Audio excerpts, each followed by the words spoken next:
Wayanad Mananthavady medical college ആശുപത്രി മോർച്ചറിയിലേക്കുള്ള road തകർന്നു കിടക്കാൻ തുടങ്ങിയിട്ട് കുറേ നാളായി. കുണ്ടും കുഴിയും നിറഞ്ഞ റോഡ് നന്നാക്കണമെന്നാവശ്യപ്പെട്ട് നിരവധി തവണ പരാതി കൊടുത്തതാണ്. പക്ഷേ അധികൃതരൊന്നും ഇതുവരെ തിരിഞ്ഞു നോക്കിയിട്ടില്ല. നമുക്ക് അവിടേക്കൊന്ന് പോകാം. ദീപക് മോഹൻ ചേരുന്നു.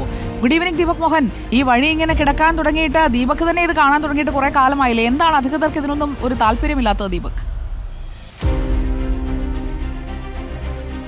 Very good evening Suja Parvathy. നിരവധി തവണ നമ്മൾ മെഡിക്കൽ കോളേജിനുമായി ബന്ധപ്പെട്ട നിരവധി വാർത്തകൾ നൽകിയിട്ടുണ്ട്. അതുമായി ബന്ധപ്പെട്ട് വലിയ ഒരു പ്രശ്നം ഇപ്പോഴും ഇവിടെ നിലനിൽക്കുന്നുണ്ട്.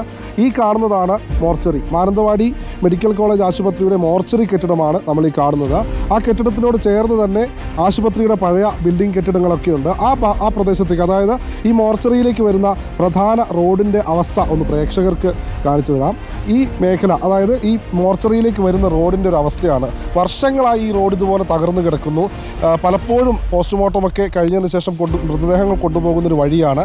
ഈ വഴിയിലൂടെ ഏറ്റവും അധികം ബുദ്ധിമുട്ടുന്നത് ആംബുലൻസ് ഡ്രൈവർമാർ എന്നാണ് മറ്റൊരു വസ്തുത. നിരവധി തവണ അവർ അധികൃതരോട് പരാതി പറഞ്ഞിരുന്നു. പക്ഷേ അതിലൊന്നും തന്നെ നടപടി ഉണ്ടായില്ല. ഇപ്പോഴും മഴ പെയ്തു കഴിഞ്ഞാൽ റോഡ് മുഴുവൻ ചളികുളമാകുന്നൊരവസ്ഥ. വെയിലാണെങ്കിൽ പൊടിയും അതുപോലെ തന്നെ ആംബുലൻസ് പോലുള്ള വാഹനങ്ങൾക്കൊന്നും ഈ വഴി കൃത്യമായി വരാൻ പറ്റാത്തൊരു സാഹചര്യമാണ് നിലവിലുള്ളത്. ഇപ്പോൾ നമ്മളോടൊപ്പം ഇവിടെയുള്ള പ്രദേശവാസികളും സാമൂഹിക പ്രവർത്തകരൊക്കെ നമ്മളോടൊപ്പം ചേരുന്നുണ്ട്.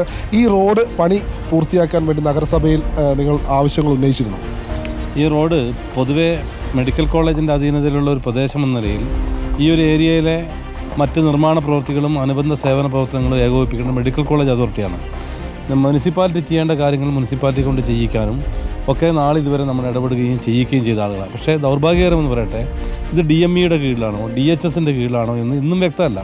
അതുകൊണ്ട് തന്നെ ആസ്തിപരമായ കാര്യങ്ങളിൽ കൈകാര്യം ചെയ്യേണ്ടത് ബഹുമാനപ്പെട്ട സംസ്ഥാന സർക്കാരാണ്.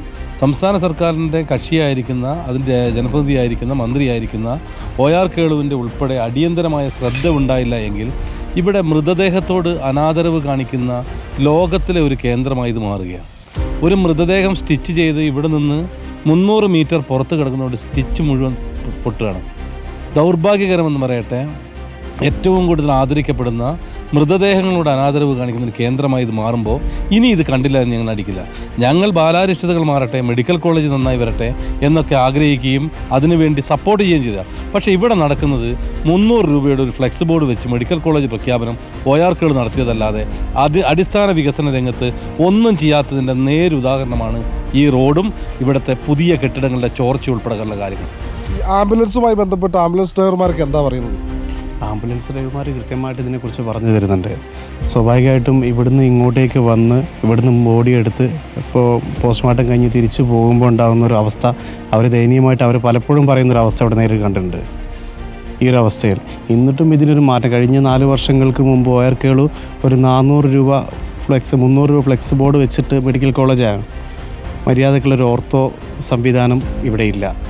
എൻ്റെ ഒരു അനുഭവത്തിൽ തന്നെ പല കാര്യങ്ങളും, എൻ്റെ അനിയൻ്റെ കുട്ടിയുടെ കാര്യങ്ങൾ തന്നെ ഒരു അസുഖം വന്നിട്ട് 6 മാസത്തോളം ഇവിടെ കാണിച്ചിട്ട് എന്താണ് അസുഖം എന്ന് സ്ഥിരീകരിക്കാൻ കഴിയാത്തൊരവസ്ഥയുണ്ടായി. ഇപ്പോൾ എത്രയും പെട്ടെന്ന് റോഡ് പണി പൂർത്തീകരിക്കുക എന്നുള്ളൊരു ആവശ്യം അല്ലേ ജനങ്ങൾ എത്രയോ കാലങ്ങളായിട്ട് ആവശ്യപ്പെടും. ഇപ്പോൾ താഴെ പോസ്റ്റ് ഓഫീസ് ജംഗ്ഷൻ മുതൽ അവിടെ നിന്ന് ഇങ്ങോട്ടേക്ക് ഒരു ആതുരാലയത്തിലേക്ക് വരുന്ന റോഡാണോ ഇതെന്ന് ജനങ്ങൾ ചോദിക്കുന്നൊരവസ്ഥയാണ്. ഇപ്പം ഈ പറഞ്ഞതുപോലെ ഇവിടുന്ന് അങ്ങോട്ടൊക്കെ നോക്കിയാൽ നിങ്ങൾ ക്യാമറയിൽ പകർത്തിയിട്ടുണ്ടാവുമെന്ന് ഞാൻ മനസ്സിലാക്കുന്നത്. അത്ര വളരെ ദയനീയമായിട്ടാണ്. ഗവൺമെന്റ് മെഡിക്കൽ കോളേജ് ആശുപത്രി എന്ന നീലയിൽ ചുവന്ന അക്ഷരത്തിലൊക്കെ നന്നായി എഴുതി വെച്ചിട്ടുണ്ട്. പക്ഷേ വഴി കിടക്കുന്നത് കണ്ടില്ലേ? ആ വഴിയുടെ അവസ്ഥ, വഴിയിൽ കല്ലും ചരലും കുഴിയും ഒക്കെയായി കിടക്കുന്നത്.